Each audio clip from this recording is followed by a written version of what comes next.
కిరాయి dairy farm ఛానల్‌కి స్వాగతం అండి. చూస్తున్నారు కదండీ వీడియోలో కనిపిస్తున్న ఈ దూడను కూడా గతంలో షార్ట్ వీడియోస్ కూడా చేశాను. చూడండి ఎలా అయిందో దీని పరిస్థితి. అంత ఇన్ఫెక్షన్స్ అయితే ఎక్కువయ్యాయి. ఒకే దగ్గర ఉండడం వల్ల ఎంత మార్చినా కూడా నైట్ టైమ్‌లో అయితే ప్లేస్ ఒకే దగ్గర ఉంటది కాబట్టి ఇక ఏమీ చేయలేము. ఇక దూడ అయితే జీవోత్సవంలో అయితే పడి ఉంది. మొన్నటి వరకు కూడా కొంచెం మెడిసిన్స్‌కి రియాక్షన్ ఇచ్చింది. ఇది కోలుకోవడానికి అయితే ట్రై చేసింది. మేత కూడా మేసింది కానీ ఈరోజు కనీసం నిలబెట్టినా నిలబడలేదు. ఆ ఇన్ఫెక్షన్స్, పుళ్ళు బాగా ఎక్కువ అయ్యాయి. దీనికి కారణం ఏంటంటే డివార్మింగ్ ఇంజెక్షన్ చేస్తాం కదా! ఆ డోస్ కొంచెం ఎక్కువైందండి. అంటే రైతుకి తెలియకపోవడం వల్ల, లేదంటే అనుభవం లేకపోవడం వల్ల డివార్మింగ్ అనేది ఓరల్‌గా చేసుకుంటారు ఎప్పుడు కూడా. ఎవరైనా కూడా ఏ రైతు కూడా ఏ ఫామ్‌లో అయినా ఓరల్‌గానే చేసుకుంటారు.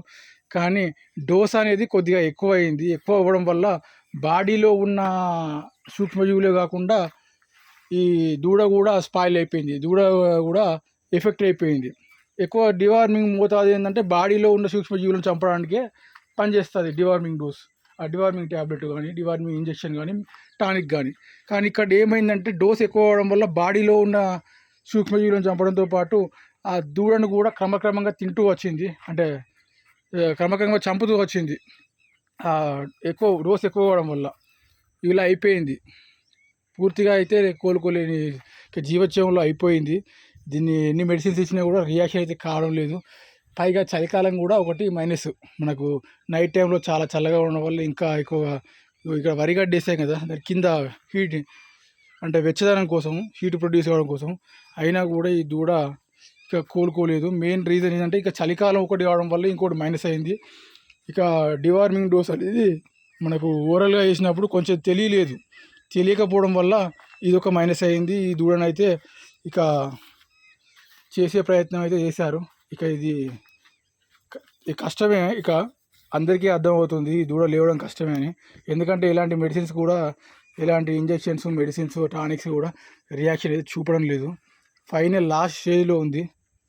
నిన్నటి వరకు కొంచెం యాక్టివ్గా ఉన్నట్టు అనిపిస్తుంది కానీ ఇక దీని మీద అయితే ఆశ అయితే వదులుకోవాల్సిందే. రైతు కూడా ఆశ వదులుకుంటున్నానని చెప్పాడు. ఎందుకంటే దీనికి చేయాల్సిన ట్రీట్మెంట్ చేశారు. డాక్టర్స్ని సంప్రదించి ఎన్ని చేసినా కూడా ఇది ఇలాగే ఉంటుంది. ఇక మరీ వీక్ అయిపోయింది. ఇక కాలు చూస్తే మాత్రం ఇన్ఫెక్షన్స్ చూడండి ఎలా అయ్యాయో.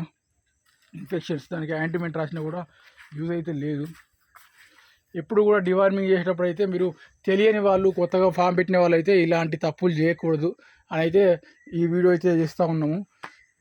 అనుభవజ్ఞులు కూడా ఒకళ్ళు కొత్త రకమైన కొత్త మెడిసిన్స్ అంటే న్యూ టైప్ ఆఫ్ మెడిసిన్స్ ఉంటాయి కదా, వాటిని తీసుకొచ్చి డివార్మింగ్ చేసేటప్పుడు మాత్రం దూడలకు కానీ, ఆవులకు కానీ కొంచెం జాగ్రత్తగా, కేర్ఫుల్గా చూడాలి. 1-2 సార్లు చెక్ చేసిన తర్వాతనే దాని మోతాదు ఎంత వేయాలి, దాని పరిమితి ఎంత ఉంది చూసిన తర్వాతనే వేయండి.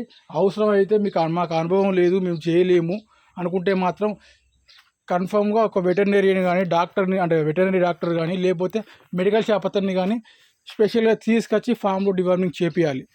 ఓరల్గా చేయరని వాళ్ళు. ఇప్పటికే వీడియో చాలా లెంత్ అయిందండి. ఇక డివార్మింగ్ చేసేటప్పుడు అయితే మీరు జాగ్రత్త అయితే పాటించాలి. డివార్మింగ్ అని కాదు, ఎలాంటి మెడిసిన్స్ ఇచ్చినా కూడా జాగ్రత్త అయితే పాటించాలి. వీడియో చూస్తున్న ప్రతి ఒక్కరికి కూడా ధన్యవాదాలు. మరొక వీడియోతో మళ్ళీ కలుద్దాం. బాయ్.